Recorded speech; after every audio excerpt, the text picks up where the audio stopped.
વિદ્યાર્થી મિત્રો, આપણે લાસ્ટ વિડિયો લેક્ચરની અંદર ઝડપની ચર્ચાઓ કરી હતી. બરાબર, આપણા ગતિ નામનું જે પ્રકરણ છે એની અંદર. અને ઝડપમાં આપણે એવું કીધું હતું કે ભાઈ એકમ સમયમાં પદાર્થે કાપેલ કુલ અંતર અથવા તો પથ લંબાઈ એવી વ્યાખ્યા કરી હતી આપણે.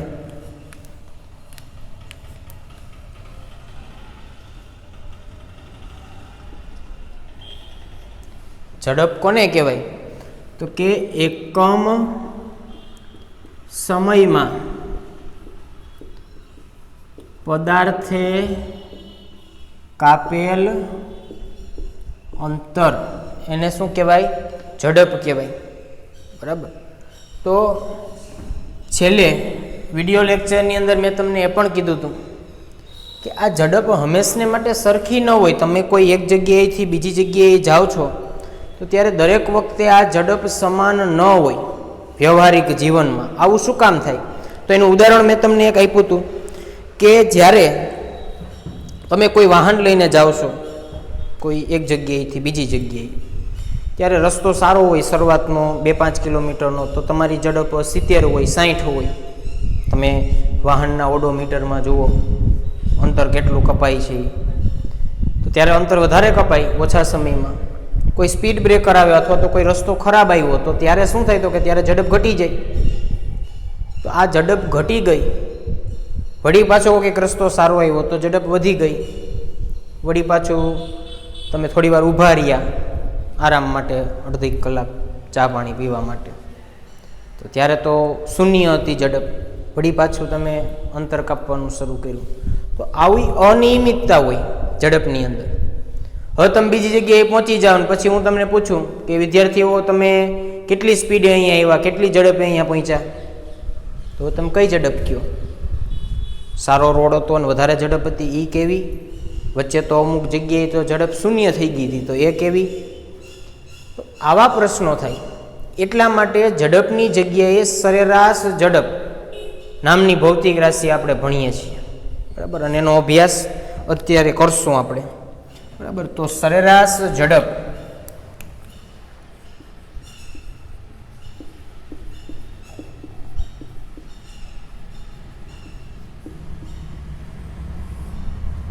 એવરેજ સ્પીડ, સરેરાશ ઝડપ.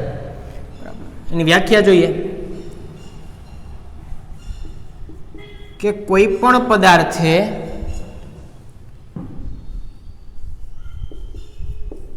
આપેલ કુલ સમયમાં કાપેલું કુલ અંતર, ટોટલ ટાઈમ અને ટોટલ ડિસ્ટન્સ, કુલ સમય અને કુલ અંતર, આ બંનેનો તમે ગુણોત્તર લ્યો તો તમને મળે સરેરાશ ઝડપ. એની સંજ્ઞા છે વી, અને અહીંયા એવરેજનું એ વી એવું લગાડી દેવાનું નીચે. બરાબર, તો સૂત્ર લખીએ, સરેરાશ ઝડપ બરાબર કાપેલું કુલ અંતર છેદમાં લાગેલો કુલ સમય. કુલ અંતર છેદમાં કુલ સમય એને કહેવાય સરેરાશ ઝડપ. સંજ્ઞાની રીતે બતાવીએ તો વી એવરેજ બરાબર કાપેલ કુલ અંતર ડિસ્ટન્સ એસ વડે બતાવશું, લાગેલો કુલ સમય ટી ટાઈમ. તો સૂત્ર તો એવું ને એવું જ છે, પણ ખાસ આ એવરેજ છે એટલે કુલ અંતર છેદમાં કુલ સમય. બરાબર, જુઓ ઉદાહરણ એક તમને સમજાવું, પણ આનો એકમ ને એ બધું એનું એ જ છે, કોમન રહેશે, આપણને ખબર છે. અંતરના છેદમાં સમય, અંતરનો એસઆઈ એકમ મીટર, છેદમાં સમયનો એસઆઈ એકમ સેકન્ડ. તો આ એસઆઈ એકમ થઈ ગયો. બાકી ઘણા બધા એકમ છે, કિલોમીટર પર અવર, કિલોમીટર પર મિનિટ, અલગ અલગ એકમો છે, પણ એસઆઈ એકમ આ મીટર પ્રતિ સેકન્ડ એનો એ જ છે. પ્લસ આને પણ અદિશ રાશિ જ કહેવાય. બરાબર, સદિશ ન કહેવાય, અદિશ જ કહેવાય. માત્ર મૂલ્યની જ જરૂર પડે રાશિને દર્શાવવા માટે, દિશાની જરૂર નથી પડતી. કોઈ એક ઉદાહરણ દ્વારા આપણે સમજીએ, સામાન્ય ઉદાહરણ દ્વારા. દાખલા તરીકે કોઈ એક પદાર્થ ગતિ કરે છે, તો તેની ગતિ કઈ રીતની છે એ તમે જુઓ. પ્રથમ 10 સેકન્ડમાં તે 20 મીટર અંતર કાપે છે.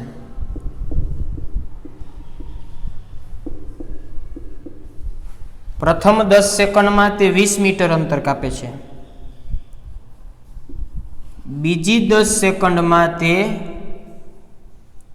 30 મીટર અંતર કાપે છે.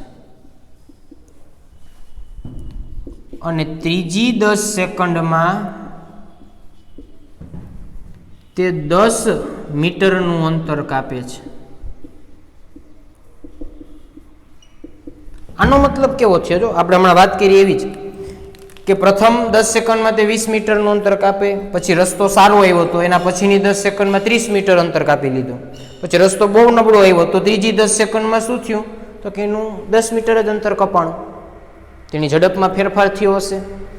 હવે આ રકમની અંદર આપણે સરેરાશ ઝડપ ગોતીએ, બરાબર? સરેરાશ ઝડપ તો સૂત્ર આપણને ખબર છે, વી એવરેજ બરાબર કુલ અંતરના છેદમાં કુલ સમય. તમારી પાસે ટોટલ અંતર કેટલા અને ટોટલ સમય કેટલા? તો કે 3 સમય છે અને 3 અંતર છે. S1 વત્તા S2 વત્તા S3. આવું શું કામ કર્યું? એકડો બગડો ત્રગડો લગાડ્યો, કારણ કે 3 અંતર છે એટલા માટે.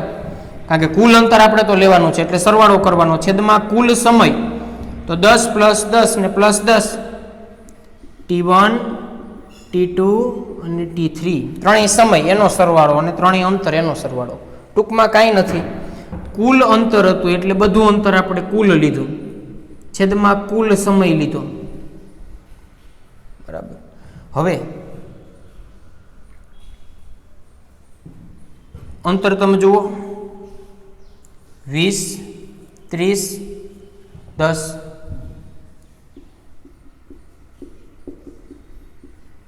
છેદમાં સમય 10, 10, 10 એટલે ટોટલ 30. 60 છેદમાં 30 બરાબર 2 મીટર પ્રતિ સેકન્ડ. એસઆઈ એકમ લખવાનું નહીં ભૂલીએ, બરાબર? મીટર પ્રતિ સેકન્ડ. કેટલો જવાબ આવ્યો? 2 આવ્યો.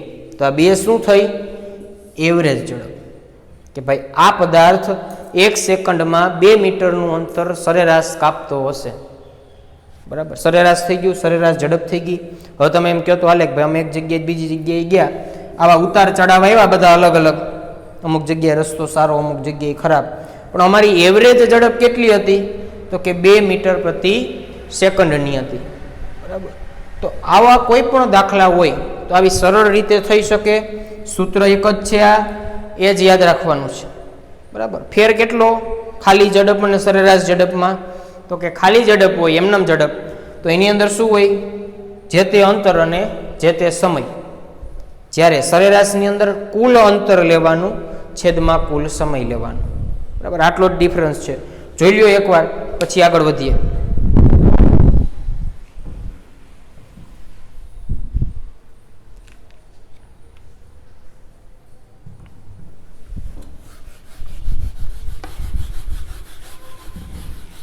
તો આ ઝડપ આપણે સમજ્યા તો એ ગતિનો દર બતાવે, કેટલા દરથી તમે જાઓ છો, તમારી ગતિનો દર બતાવે. પણ આની અંદર તમને એ ક્યાંય ખબર ન પડે કે તમે કઈ દિશામાં અંતર કાપો છો. તમને મૂલ્ય મળે કે ભાઈ 2 મીટર પ્રતિ સેકન્ડ, પણ કઈ દિશામાં છે ઝડપ એવું આપણે ક્યાંય વાક્ય જ નથી બોલ્યા, કારણ કે આ અદિશ રાશિ છે. તો દિશા જાણવા માટે કોઈ એવો દર આપણે ગોતીએ કે જેની અંદર આપણને દિશા મળે કે કોઈ પદાર્થ છે તો એ કઈ દિશામાં ગતિ કરે, અને પ્લસ એનું આપણને મૂલ્ય મળે કે ભાઈ કેટલા મૂલ્યથી અથવા તો કેટલા વેગથી, કેટલી ઝડપથી એ જાય. એટલા માટે જે હું શબ્દ બોલ્યો વેગ, એ વેગ વિશે આપણે સમજવાનું છે. વેલોસિટી કહેવાય એને, વેગ વિશે. ફરી એકવાર કહી દઉં, શું કામ વેગની જરૂર પડી? તો કે દિશા નહોતી મળતી ઝડપમાં. ઝડપમાં ખાલી મૂલ્યની જ ખબર પડતી હતી, અહીંયા આપણે દિશા અને મૂલ્ય બંનેની જાણ થશે. એટલે આની વ્યાખ્યા કંઈક આવી છે કે ભાઈ એકમ સમયમાં પદાર્થે કરેલ સ્થાનાંતર ને વેગ કહે છે. જો ઓલા જેવી જ વ્યાખ્યા, ઝડપ જેવી જ વ્યાખ્યા છે, માત્ર શું ફેરફાર છે તો કે ત્યાં કુલ અંતર અથવા તો પથ લંબાઈ એવો શબ્દ આપણે વાપરતા હતા. અહીંયા કોણ આવી ગયું? સ્થાનાંતર આવી ગયું. આપણને થાય કે આ તો બધું છે તો અંતરના જ એકમ, અંતરના જ નામ છે, પરંતુ તમે વિચારો કે તે અદિશ રાશિ હતી પથ લંબાઈ, અને સ્થાનાંતર કેવી છે? સદિશ રાશિ છે. સ્થાનાંતરને દિશા હોય એટલે હવે પછી આની આ રાશિની અંદર દિશા આપણે ઇન્ક્લુડ કરશું. જોઈએ, સૂત્ર બનાવીએ આપણે. વેગ v બરાબર સ્થાનાંતરને s વડે બતાવીએ, સમયને t વડે બતાવીએ. એકમ સમયમાં કરેલું સ્થાનાંતર એને શું કહેવાય? વેગ. એકમ જોઈએ, s એટલે સ્થાનાંતર છે, પણ અંતરનો જ એકમ એટલે મીટર. t સમય એટલે કે સેકન્ડ, તો આ SI એકમ થઈ ગયો. બાકી ઘણા બધા એકમો છે, આપણને ખબર છે, કિલોમીટર પર અવર, કિલોમીટર પર મિનિટ, મીટર પ્રતિ સેકન્ડ SI એકમ. કોનો? વેગનો. બીજું કે વેગ એ સદિશ રાશિ છે. કેવી રાશિ છે? સદિશ રાશિ. એનો મતલબ કે તેને બંને હોય, મૂલ્ય તેમજ દિશા બંને હોય. મૂલ્ય પણ હોય અને દિશા પણ હોય. એટલા માટે આપણે વેગને વ્યાખ્યાયિત કરી. આવી ભૌતિક રાશિ આપણે લઈ આવ્યા. તો એકમ સમયમાં પદાર્થે કરેલ સ્થાનાંતર એને વેગ કહેવાય. એનું સૂત્ર એનો SI એકમ, અને સદિશ છે કે અદિશ એની આપણે વાત કરી કે ભાઈ સદિશ છે, અદિશ નથી. ઝડપતિ એ અદિશ રાશિ છે. હવે આની અંદર પણ એવું થાય ને કે ક્યારેક ક્યારેક વેગ વધી જતો હોય, વેગ ઘટી જતો હોય, વેગ કંઈ સરખો તો ન રહી એક જગ્યાએથી બીજી જગ્યાએ જવામાં.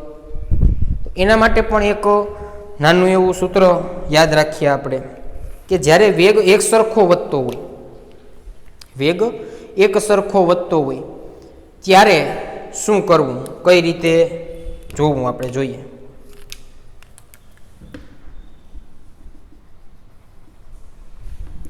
દાખલા તરીકે ઘણી વખત કેવું હોય કે શરૂઆતનો વેગ કંઈક 10 હોય, પછી 20 થયો, પછી 30 થયો, એવું એક સરખો વધતો હોય. તો ત્યારે પ્રારંભિક વેગ અને અંતિમ વેગનો પ્રારંભિક સ્થાન તેમજ અંતિમ સ્થાન છેદમાં સમય એટલે કે ટાઈમ. બરાબર. અહીંયા આવું ન લખાય, પણ અંતરને સ્થાનાંતરની રીતે લખવું પડે. સ્થાન તો એક જગ્યાએથી બીજી જગ્યાએ જે વિભાજ હોય, પણ બંને વચ્ચેનું જે સ્થાનાંતર છે એ સ્થાનાંતરનો સરવાળો એટલે કે કુલ સ્થાનાંતર છેદમાં કુલ સમય. આવું તમે કરી શકો. પણ ઝડપની જેમ આમાં સરેરાશ વેગ એ સરેરાશ જ હશે. સ્થાનાંતર ક્યાંય તમને એવું લાંબા ટૂંકું કે કોઈ અલગ અલગ વસ્તુમાં નહીં આપે. બરાબર.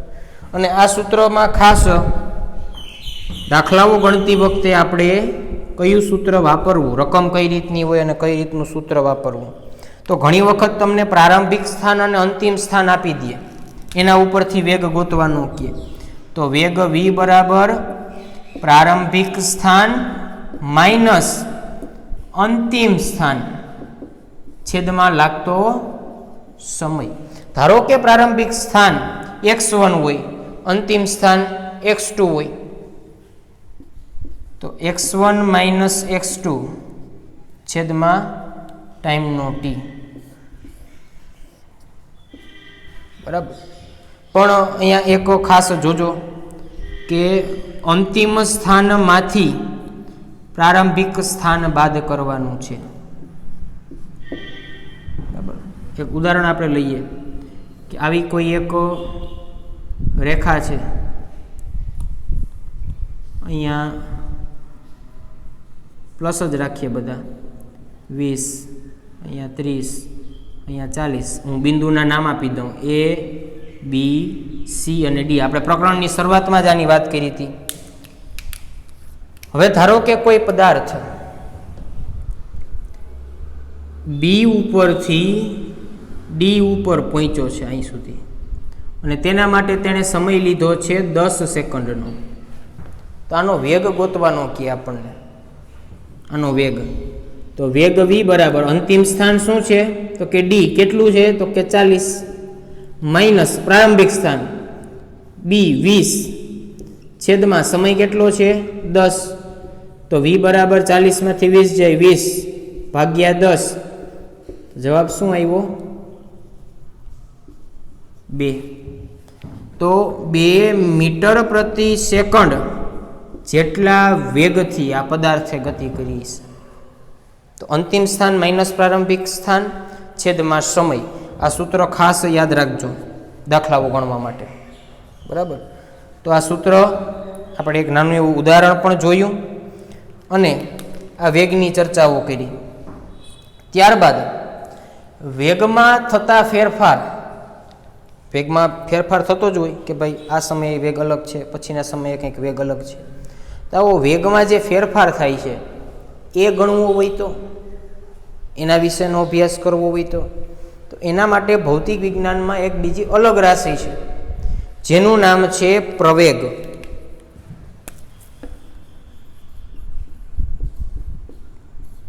એક્સલરેશન એવું કહેવાય પ્રવેગને અંગ્રેજીમાં. તો પ્રવેગ નામની ભૌતિક રાશિ છે. બરાબર. કે વેગમાં થતો ફેરફાર એને પ્રવેગ કહેવાય. આ પ્રવેગની હું વ્યાખ્યા ભૂલી ગયો. આપણે પ્રવેગ વિશે ડિટેલમાં ભણશું નેક્સ્ટ વિડીયો લેક્ચરમાં. તો અત્યારે તમને વાત કરી દઉં, વેગની વાત ચાલુ છે એટલે કે વેગમાં ફેરફાર થાય તો એને પ્રવેગ કહેવાય. પછી ફેરફાર નાનો પણ હોય એટલે કે વેગ ઘટતો પણ હોય, વેગ વધતો પણ હોય. ફેરફાર બે રીતે થઈ શકે. બરાબર. તો ત્યારે એના નામ કઈ રીતે આપવા, કેવો પ્રવેગ અને પ્રતિપ્રવેગ એવા બે નામ આપશું. પણ એ પ્રવેગની વાત કરશું ત્યારે. પણ હાલમાં તમે બે વસ્તુ ખાસ અગત્યની, સરેરાશ ઝડપ અને વેગ. પહેલાં આપણે સરેરાશ ઝડપ ભણ્યા, ત્યાર પછી વેગ ભણ્યા. વેગ છે એ સદિશ રાશિ છે, દિશા અને મૂલ્ય બંનેની જરૂર પડે. તમને દિશાની ખબર પડે કે પદાર્થ કઈ દિશામાં ગતિ કરે છે, જે ઝડપમાં નહોતી ખબર પડતી. પણ અહીંયા એ પણ તમને માહિતી મળે, દિશાની પણ માહિતી મળે. જોઈ લો એકવાર. નેક્સ્ટ વિડીયો લેક્ચરની અંદર આપણે પ્રવેગની ચર્ચાઓ કરશું કે એમાં કઈ રીતે વેગમાં ફેરફાર થાય તો પ્રવેગ કઈ રીતે મેળવી શકાય. જોઈ લો એકવાર.